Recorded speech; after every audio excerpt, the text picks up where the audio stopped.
ओए, अब ऐसा ही हो रहा था। कब से देख रहा हूँ हिंदी में बात कर रहा है, मराठी में नहीं बोल सकता। महाराष्ट्र में रहना तो मराठी बोल, मराठी नहीं येत का तुला? मैं मराठी भाषा बोलूंगा, लेकिन तुम्हें मेरे एक सवाल का जवाब देना होगा। क्या है तेरा सवाल? जो शिवाजी महाराज थे उनको कितनी भाषाएं आती थी? वो शिवाजी महाराज को 12 से 13 भाषाएं आती थी, उसमें से 3 मुख्य भाषाएं थी, संस्कृत, हिंदी और मराठी।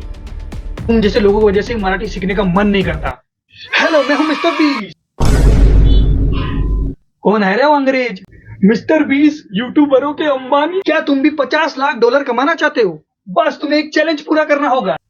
50 कोटी में मिलीनियर बनूंगा चैलेंज पूरा करके। तो चैलेंज बताओ। चैलेंज बहुत ही ज्यादा सिंपल है, बस तुम्हें मुझे मराठी में सब्सक्राइब करने के लिए बोलना है और 50 लाख डॉलर तुम्हारे हुए।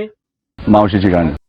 मिस्टर बीसला सबस्क्राईब करा आणि मला पण सबस्क्राईब करा आणि तुमच्या खूप खूप आभार या व्हिडिओ देखायच्या आणि जय महाराष्ट्र.